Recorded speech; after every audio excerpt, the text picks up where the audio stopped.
പക്ഷേ ഇരിക്കണമെന്നുണ്ടെങ്കിൽ ബസ് പുറപ്പെടുന്നതിന് മുമ്പ് ഇരിക്കണം. അല്ലാതെ ബസ് പുറപ്പെട്ട് സ്റ്റോപ്പ് കഴിഞ്ഞ് നിങ്ങൾക്ക് ഇരിക്കണമെന്ന് വാശി പിടിച്ചാൽ നിങ്ങൾ ഇനി പോലീസുകാരുടെ വക്കീലെ നിങ്ങൾ സ്റ്റേഷനിൽ വെച്ചോ, കംപ്ലൈന്റ് കൊടുത്തോ, ഞാൻ എനിക്ക് എഴുന്നേക്കാൻ എനിക്ക് സൗകര്യം. സംഭവം കേൾക്കാനൊക്കെ നല്ല രസമുണ്ട്. ചേട്ടൻ ഭയങ്കര മാസമായിട്ട് സ്ത്രീകളെയൊക്കെ അടച്ചിരുത്തി അല്ലെങ്കിൽ സ്ത്രീകളെ അണ്ണാക്കിലടിച്ചു എന്നൊക്കെ പറഞ്ഞിട്ട് കുറേ കമൻറ്റൊക്കെ കണ്ടു. സംഭവം ഒരു പരിധി വരെ ശരിയാണ്. പക്ഷേ ഒരു പ്രശ്നം എന്താണെന്ന് വെച്ച് കഴിഞ്ഞാൽ ഈ KSRTC തന്നെ 2 തരം സീറ്റുകളുണ്ട്. ഈ പുള്ളിക്കാരൻ ഈ വീഡിയോയിൽ പറയുന്നത് പോലെയാണെങ്കിൽ KSRTC സ്ത്രീകൾക്ക് സംവരണ സീറ്റേ ഇല്ല. സ്ത്രീകളുടെ സീറ്റ് എന്ന് പറഞ്ഞിരിക്കുന്ന ഏത് സീറ്റിൽ വേണമെങ്കിലും ആണുങ്ങൾക്ക് ഇരിക്കാം. ബസ് എടുക്കുന്നതിന് മുൻപ് കയറിയാൽ മാത്രമാണ് ഈ പറയുന്ന പ്രശ്നമുള്ളൂ എന്നാണ്. പക്ഷേ അതൊരു പ്രശ്നം എന്താണെന്ന് വെച്ച് കഴിഞ്ഞാൽ പുള്ളിക്കാരൻ പറഞ്ഞത് ശരിയാണ്. പക്ഷേ അത് സ്ത്രീകൾക്ക് സംവരണം ചെയ്തിരിക്കുന്ന സീറ്റിൻ്റെ കാര്യത്തിലല്ല. സ്ത്രീകൾക്ക് മുൻഗണന എന്ന് എഴുതിയിട്ടുള്ളൊരു സീറ്റുണ്ട്.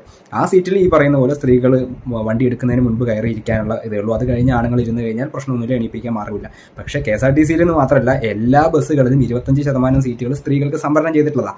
ആ സ്ത്രീകൾ എന്ന് എഴുതിയ സീറ്റ് കയറി ഇരുന്നിട്ടാണ് ഈ ചേട്ടൻ ഇത്രയും മാസം കാണിക്കുന്നതെങ്കിൽ നിയമപരമായിട്ട് നടപടി എടുക്കാനുള്ള വകുപ്പ് അതിലുണ്ട്. അത് ചിലപ്പോൾ ഈ ചേട്ടൻ അറിയാത്തതുകൊണ്ടായിരിക്കാം. അതല്ല, ഈ ചേട്ടനെ സപ്പോർട്ട് ചെയ്ത് ഭയങ്കരമായി